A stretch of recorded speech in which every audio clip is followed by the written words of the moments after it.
녹화 좀.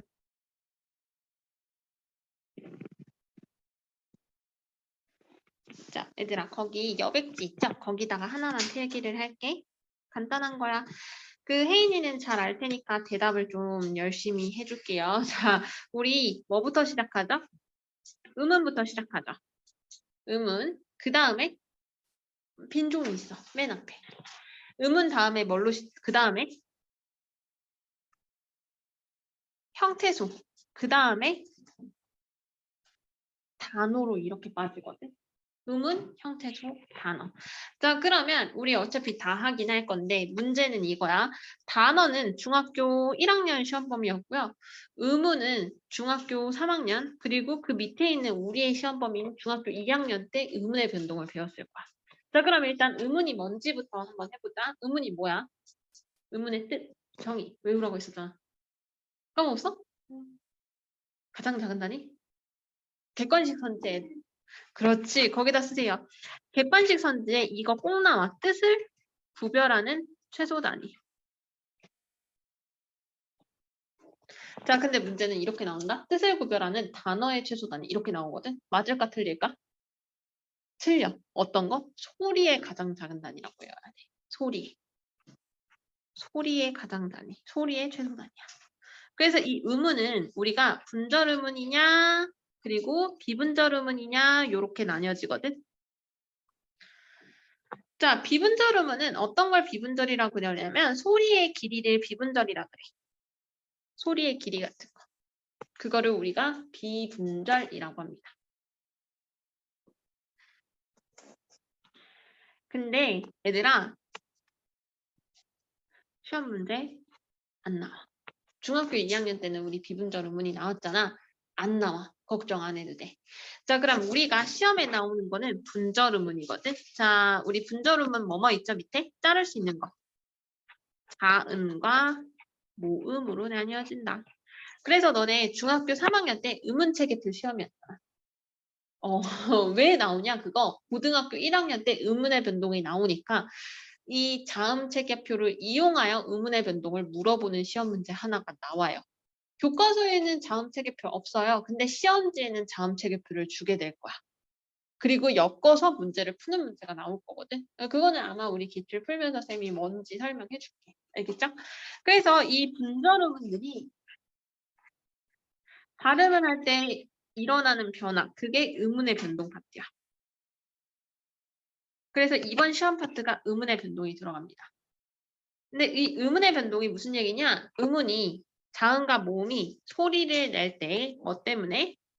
편리성과 노력을 덜하거나 시간을 덜 들이는 걸 경제적이다라고 얘기하거든.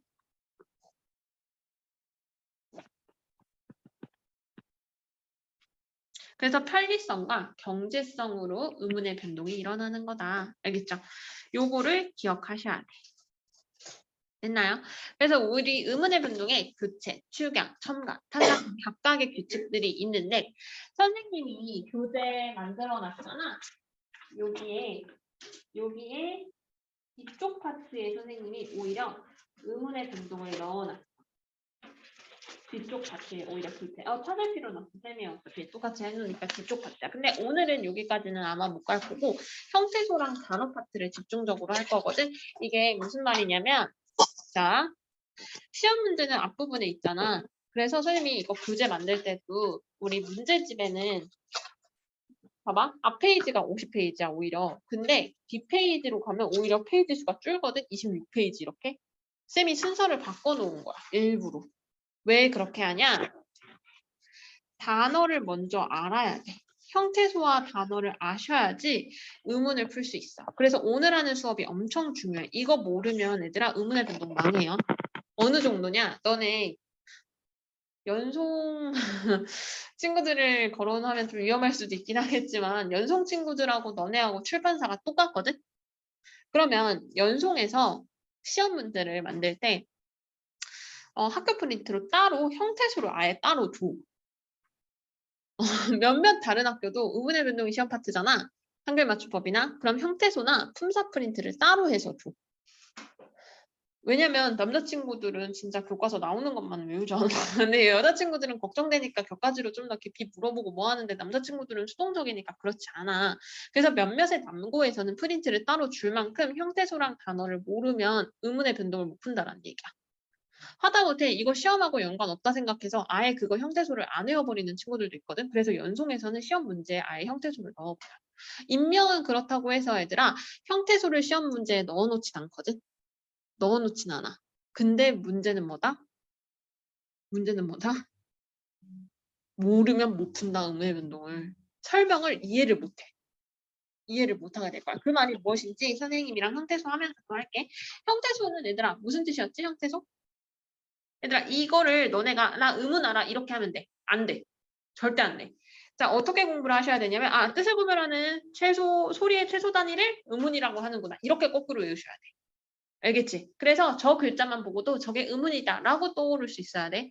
자 그럼 형태소는 무슨 뜻일까? 뜻이 있는 최소 단위. 이게 형태소야. 단어는 이제 뜻이 있고 자립성이 있는 건데 조사는 예외로 단어로 인정합니다. 조사는 뜻도 없고 자립성도 없는데. 이게 뭔 말인가 하겠지만 너네가 이번에 의문의 변동과 한글 맞춤법이 같이 시험 범위야. 자 그러면 형태소가 얘들아 형태소가 자립성이 있냐 없냐로 나뉘어지거든. 자립성이 있으면 자립 형태소. 자립성이 없으면 의존 형태소.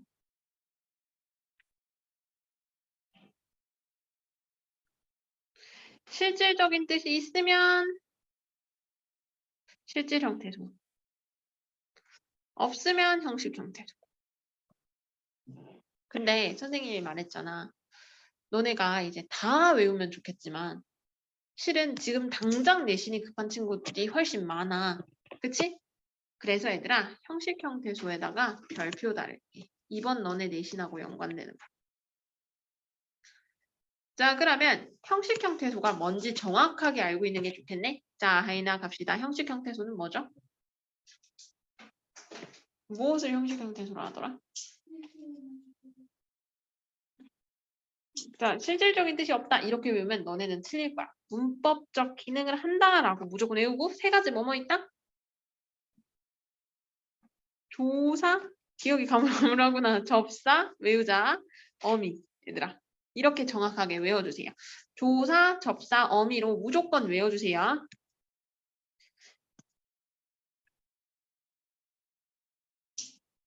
엄청 중요해. 이거 모르면 너네 못 풀어. 왜? 의문의 변동에 구개음화라고 있거든. 너네 이번 시험 파트야. 구개음화라고. 근데 지금은 당장 못 외우겠지만 다음 주에 다시 또 할 거거든. 모음으로 시작하는 형식 형태소 단모음 이 또는 그냥 이가 드트를 만나면 지트로 변한다. 뭐 이런 식으로 나와. 모음으로 시작하는 형식 형태소. 그러니까 형식 형태소가 뭔지 모르면 너네 못 풀 거라고. 알겠죠? 그걸로 문제 나와. 형식 형태소인지 실질 형태소인지에 따라서 의문의 변동이 다르게 일어나는 거 그거 시험 문제 고난이도로 나와요. 그래서 형식 형태소 조사, 접사, 어미를 해야 되는데 조사가 뭔지는 아시죠? 그렇죠? 접사가 뭘까? 접사? 접사? 뭘 접사라 그러죠? 어근 플러스 접사. 어미는 그렇지. 어간 플러스 어미. 그러면 여기서 어근과 어간의 차이가 뭘까요? 어근과 어간의 차이. 어근은 얘들아 적어 놓을게. 어근은 단어에서 실질 중심음이야.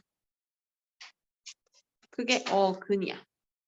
어간은 용언을 활용할 때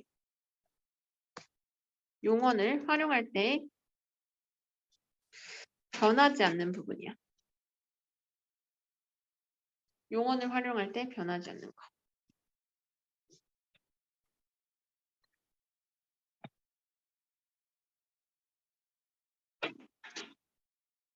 자, 얘들아, 먹다에서 요거 먹은 뭘까? 먹은 근도 되고 간도 돼. 어간은 아까 용언이라고 했잖아. 용언은 뭐랑 뭐야?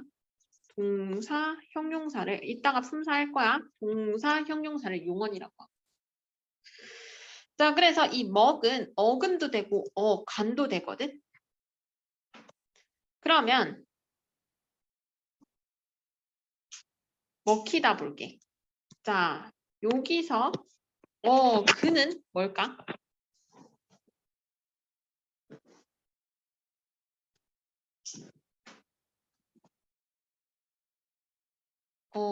그는 해서 뭘까? 먹이야, 먹히야. 먹가지가 근이야. 단어의 중심이. 간은 먹히다, 먹히지만 먹혀서 어디까지 가면 돼? 해서 먹히다, 먹히지만 먹혀서 어디까지 가면 해? 먹히까지 가면 하죠. 여기까지가 바로 간이 되는 거야. 왜? 용언의 어간은 어디까지? 활용할 때 변하지 않는 부분이라고 했었잖아. 자, 그러면 좀 더 어렵게. 혜인아, 이 희는 뭘까? 이 희는 접사가 됩니다. 다는 미가 됩니다. 알겠죠? 어렵지 않죠? 그래서 얘들아, 접사와 어미를 너네가 찾을 수 있어야 돼. 찾을 수 있어야 돼. 그걸로 문제 나와요. 조사, 접사, 어미. 이 세 가지. 얘들아, 내가 선생님 저는 너무 어려워요. 어려워요 하면 얘들아 그냥 다 필요 없고 조사, 접사, 어미. 형식 형태소는 조사, 접사, 어미다. 이렇게 세 가지를 무조건 외우세요. 그래서 고개를 들고 쌤한테 얘기해보자. 형식 형태소는 뭐뭐 있다? 2번 내신이야. 뭐뭐뭐? 조사? 어미. 알겠죠? 얘들아, 이거 문법은 앞에서부터 막히면 뒤에까지 영향을 쭉 받거든? 그래서 이번 파트를 진짜 잘하셔야 돼. 안 그러면 너네 영향을 크게 받을 거야. 알겠죠? 여기까지 됐나요? 자, 그러면 이제 단어는 너네가 뭘 하셔야 되냐면 품사 파트를 하셔야 돼. 단어는 품사를 외우셔야 돼. 이 품사표를 우리가 쌤이 준비한 그 자료에서 보긴 할 텐데 너네가 어차피 백지 테스트를 한번 하긴 해야 돼서 선생님이 그냥 한번 적으면서 너네가 실질적으로 적어야지 실은 외우더라고. 앞타임 친구들은 그냥 책으로 했거든. 힘들어 하더라고. 문제 실질적으로 풀려보니까. 아는 친구들은 그냥 아는구나 하고 한번 정리한다 생각하면 되고 모르는 친구들은 부끄러워하지 말고 지금 진짜 마지막 기회야. 품사 못 외우지? 이번 기말만 망하지 않아요. 무서운 얘기죠? 이번 기말만 망하지 않아요. 2학기 때 중세국어인데 인명이 중세국어가 진짜 어려워. 내가 했던 역대급 프린트 중에 가장 난이도 높게 나왔어요. 물론 가장이라고 보기엔 좀 어렵지만도 그래도 송도에 이 근접해 있는 학교 중에 가장 프린트가 어려워. 교과 범위까지 안 나와요. 교과 범위를 넘어서까지 하세요. 중세 관련해서는. 그래서 얘들아 1학기 요거 파트 망하면 의문의 변동 문법 파트 망하잖아. 100% 2학기 중세국어 망할 거야. 그러면 자연스럽게 국어를 포기하는 상황이 벌어질 건데 2학년이 된다 해서 국어 과목이 안 들어가는 게 아니야. 그리고 더 불행한 얘기는 너네 문학하지? 2학년 때 문학하거든? 그 언어와 매체가 또 들어갈 거야. 그때 또 문법 들어가요. 물론 이제 선택을 할 수 있긴 하겠지만 화작을 한다 해서라도 도피도는 안 되거든? 또 문학이라서. 문학은 솔직히 말하면 문법보다 더 어려워. 문법이 어려운 이유는 딱 하나야. 공부를 제대로 안 한 거. 공부를 제대로 안 했다는 얘기는 무슨 얘기냐? 시간 투자를 충분히 안 한 거야.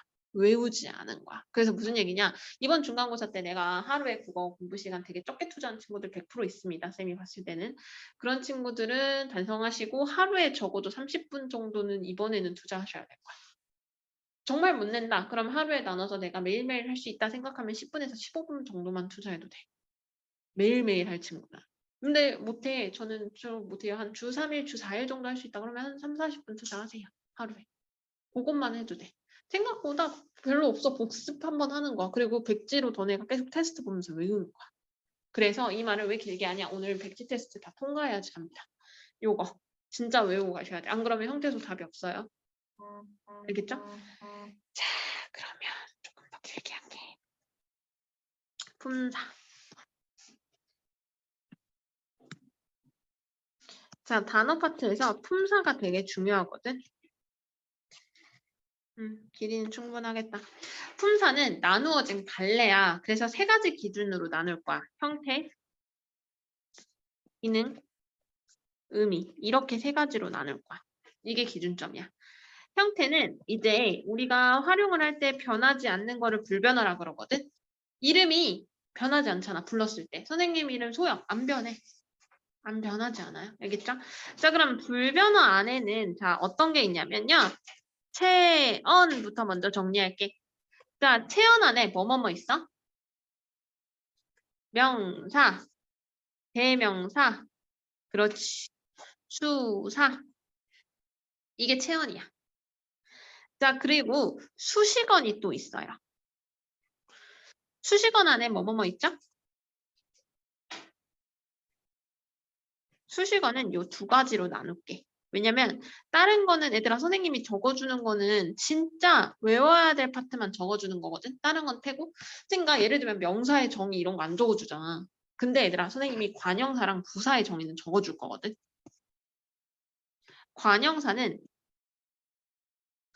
체언 앞에서 체언을 수식한다. 자, 근데 얘들아 느낌 옵니까? 더 이상 명사 안 합니다. 그냥 명사 대명사 수사를 묶어서 그냥 체언이라고 해버릴 거야. 즉 다 알아야 된다는 얘기야.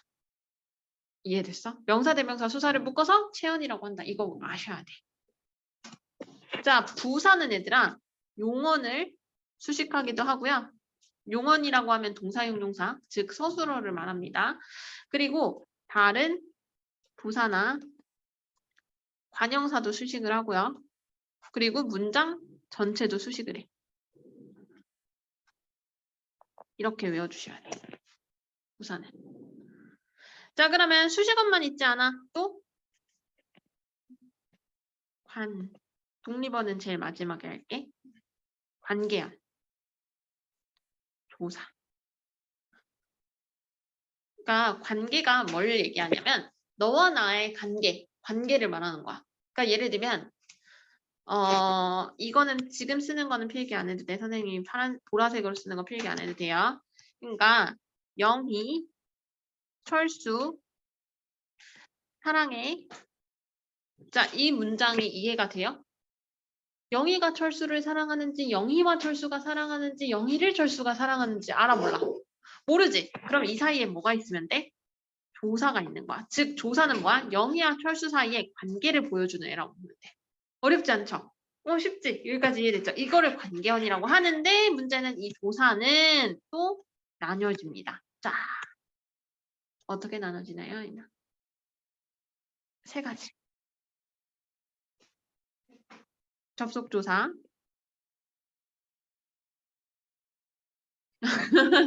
자, 다 적으세요. 보조사, 적조사. 격조사는 어떤 애냐면 문법적인 관계를 나타내주는 애들을 얘기해.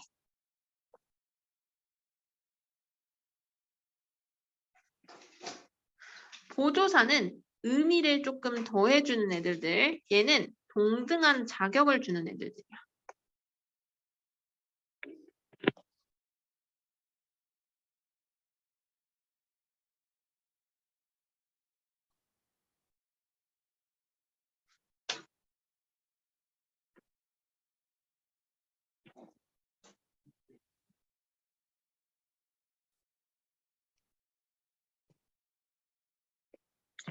자, 감탄사는 여보세요, 어머나 이런 애들들. 자, 그래서 격조사는 주격조사 이가, 보조사는 나는, 는 할 때, 걔는 할 때, 만, 도 이런 애들들이 보조사. 접속조사는 너와 나 할 때 그 와자. 이해됐죠? 그래서 여기까지가 불변어야. 불변어 되게 많죠. 하지만 얘들아 외울 파트 명사대명사 수사구나. 수식어는 관형사 부사가 있구나. 관계어는 조사가 있구나. 독립어는 감탄사가 있구나. 요 정도잖아. 요거 머릿속에 표가 그대로 있어야 돼. 왜냐면 단어가 그러니까 예를 들면 너네 수학할 때 더하기라는 부호와 나누기라는 부호, 빼기라는 부호를 알듯이 국어에서는 문법을 할 때 저 단어를 모르면 부호를 모르는 거랑 똑같대. 이해가 됐어? 그래서 반드시 알아야 되는 필수 단어들이야. 알겠죠? 지금 진짜 외워 놓으셔야 돼. 오늘 모레오는 집에 안 보낼 거예요. 자, 가변어도 볼게. 가변어는 어떤 거? 용언이 있죠. 동사와 형용사로 나눌 거야. 자, 근데 이 문제가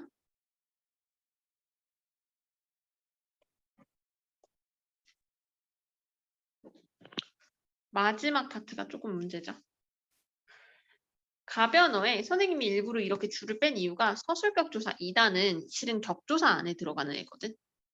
근데 얘는 예외적으로 이지만 이어서 활용이 되는 가변어 파트에 들어가. 얘도 시험 문제 나와요. 알겠죠? 그래서 용언, 동사, 형용사. 프린트물로 좀 더 자세히 보긴 할 건데 얘들아 외우셔야 돼. 외우셔야 돼. 이 표가 그대로 있어야 돼. 선생님 그러면 저 외울 거 딱 정해주시면 안 돼요. 저 이번 시험 내신 시험을 위해서요. 진짜 전 내신이 지금 너무 급하거든요.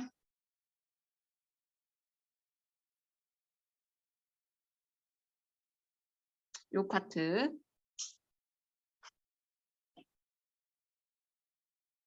이쁘게 네모 박스가 안 되네. 이렇게 네모 박스가 작아져. 요 파트 내신. 그리고 지금 여기에 썼던 이 형식 형태소 요 파트. 이 두 개가 내신하고 관련 있어. 의문의 변동을 하기 위한 앞부분의 내신이야.